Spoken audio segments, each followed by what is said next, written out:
अस्सलाम वालेकुम बिस्मिल्लाहिर्रहमानिर्रहीम। मिथाइल अल्कोहल के और भी नाम होते हैं जैसे वुड अल्कोहल, फुड स्पिरिट और कार्बिनोल, मेथनॉल वगैरह। रेक्टिफाइड स्पिरिट को जब 5% मिथाइल अल्कोहल के साथ मिक्स किया जाता है तो उसे मिथाइलेटेड स्पिरिट कहते हैं। Anti freeze, nail polish remover, varnishes वगैरह के अंदर यही इस्तेमाल हो रहा होता है। मोड ऑफ एक्शन इसका ज़्यादा लीथल होता है as compare two ethyl alcohol, क्योंकि इसकी एक्सक्रीशन आहिस्ता आहिस्ता होती है from the body.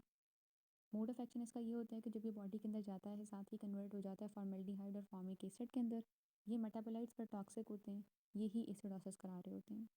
Sign and symptom में एक्यूट पॉइजनिंग के केस में headache, dizziness, nausea, vomiting, pain, muscular weakness और कार्डिक एक्शंस भी डिप्रेस्ड होते हैं। ब्रेथ से स्पिरिट लाइक ऑडोर आ रही होती है और डिस्पनिया और साइनोसिस भी कॉमन है। एसिडोसिस जो एसिड मेटाबोलाइट्स हैं उनके जमा होने की वजह से होता है। इसके अलावा नेस होती है, लेकिन अगर सिवियर केसेस हों तो ऑप्टिक नर्व एट्रोफी कर जाती है, उसकी एट्रोफी हो जाती है और परमानेंट ब्लाइंडनेस हो जाए। टॉक्सिक इफेक्ट लिवर और किडनी पर भी आ रहे होते हैं और साथ ही साथ कन्वल्जन्स भी मौजूद हो सकती हैं जो कि प्रिसीड कर रही होती हैं डेथ को। रेस्पिरेटरी फेलियर की वजह से डेथ होती है। और कॉन्ट्रैक्शंस इंपॉर्टेंट फाइंडिंग होती है इसके अंदर। इंटेस्टिनल कॉन्ट्रैक्शंस जो कि रिजेंबल कर रही होती हैं thick pipe of a very narrow lumen.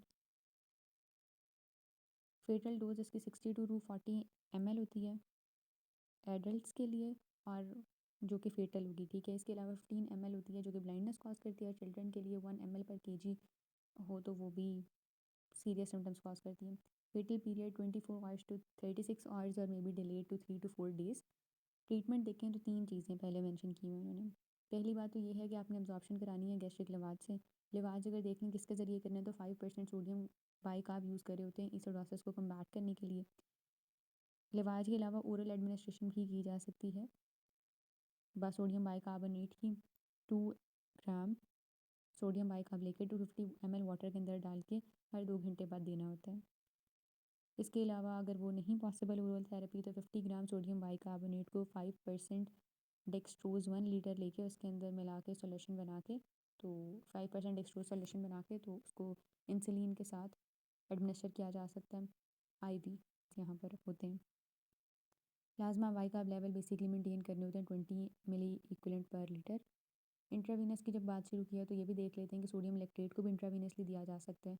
Oral administration 50% ethyl alcohol की भी की जा सकती है, क्योंकि ये मेथनॉल जो ऑक्सीडेशन है फर्दर उसके टॉक्सिक मेटाबोलाइट्स के अंदर उसको नहीं होने दे रही होती। तो पहला पॉइंट है लिवाज का। दूसरा पॉइंट है बाइकार्ब का यूज़, क्योंकि एसिडोसिस को ट्रीट करता है। बाइकार्ब का हमने यूज़ देख लिया कि लिवाज के अंदर भी बाइकार्ब का यूज़ हो सकता है और ओरली भी दे सकते हैं और इवन IV भी दे सकते हैं, ठीक है।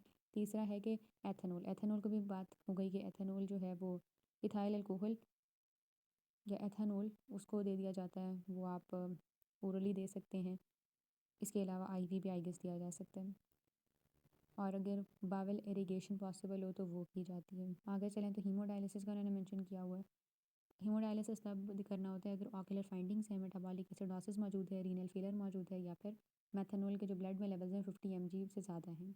एंटीडोट इसका जो होता है वो 4 मिथाइल पायराजोल होता है। ये स्पेसिफिक एंटीडोट होता है क्योंकि अल्कोहल डिहाइड्रोजनेज का इनहिबिटर होता है, और ये जो उसके टॉक्सिक मेटाबोलाइट्स हैं अगेन फॉर्मिक एसिड और फॉर्मेल्डिहाइड उसके अंदर उसकी मेटाबॉलिज्म ही नहीं होने देगा। मेथनॉल की एक्सक्रीशन हो जाती है फिर रीनल या पल्मोनरी रूट से जब वो मेटाबोलाइज नहीं होता अपने इनके अंदर फॉर्मेल्डिहाइड और फॉर्मिक एसिड के अंदर, तो methanol itself can be phenolic acid का मेंशन किया हुआ है कि ये मेटाबॉलिज्म को स्पीड अप कर देता है। लेकिन अगेन बाकी जो ट्रीटमेंट होता है वो सिम्टोमेटिक होता है। आइज़ को कवर रखना होता है, स्ट्रॉन्ग लाइट से बचाना होता है। पोस्टमार्टम के अंदर ब्लड या फ्लूइड वगैरह डार्क होता है। सेरिब्रल या पल्मोनरी एडीमा देखा जाता है। GI की म्यूकोजा इन्फ्लेम्ड हुई होती है। लिवर में नेक्रोबायोसिस है। किडनी में ट्यूबुलर डीजनरेशन है। वेसरा और ब्लड को आपने प्रिजर्व कर लेना होता है। मेडिको लीगल एक्सीडेंटल होता है या फिर एक्सीडेंटल ही होता है। पॉइजनिंग इसी वजह से होती है कि लीक्वर के अंदर मिथाइल अल्कोहल ज़्यादा इस्तेमाल कर ली गई है।